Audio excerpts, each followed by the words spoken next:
La suite maintenant de notre série consacrée à l'occasion de la Semaine Bleue, c'est cette semaine, à quelques centenaires. On vit de plus en plus longtemps en France, de plus en plus longtemps. Il y a 17 000 centenaires aujourd'hui. Parfois, leur enthousiasme ne peut que nous étonner, on l'a vu depuis lundi. Nouvel exemple aujourd'hui. Elle s'appelle Madame Jules.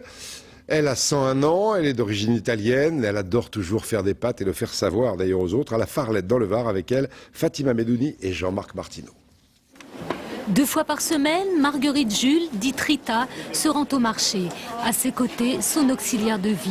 D'un pas sûr et volontaire, elle arpente les allées. Passant aux commerçants, elle fait l'admiration de tous.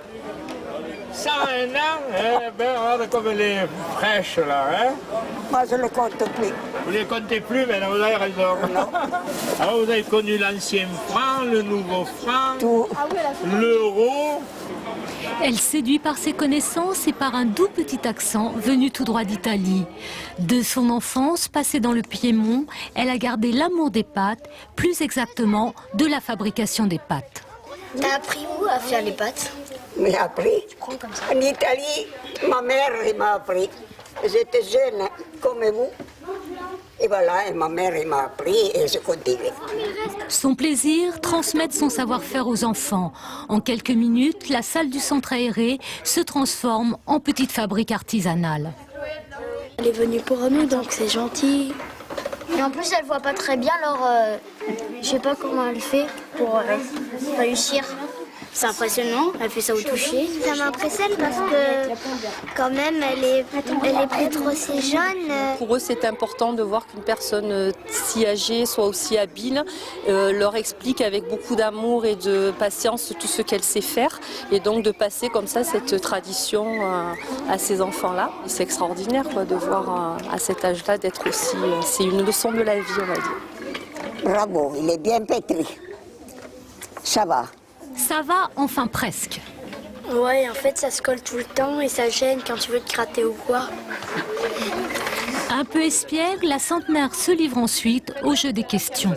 Est-ce que c'est en mangeant des pâtes qu'on vit longtemps? Ben oui, pourquoi les pâtes se saignent? Alors, cosa vuoi che ti dica? Qu'est-ce que tu veux que je te dise? Pâtes. Ah, des pâtes, tant en italien, en français, en autre endroit, c'est toujours des pâtes. Voilà. Pour pouvoir rester chez elle, Rita a fait appel à Madeleine et Delphine, auxiliaires de vie. C'est quelqu'un, oui, de réservé, qui est vraiment aimé de tout le monde. Elle pense toujours aux autres. À son âge, elle est encore pleine de dynamisme et puis c'est une richesse pour nous de venir tous les jours, on en apprend, tous les jours on est une vraie richesse. Si elle a le sens du partage, son secret de longévité, quant à lui, reste bien gardé. Ma foi, j'ai rien fait de spécial et voilà, je le suis.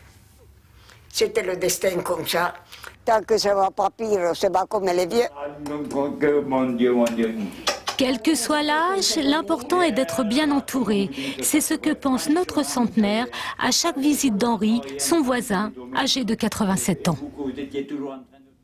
Voilà, on salue Rita, on l'embrasse et on salue tous les centenaires qui nous ont donné cette semaine un formidable exemple et qui nous ont beaucoup étonnés en tout cas.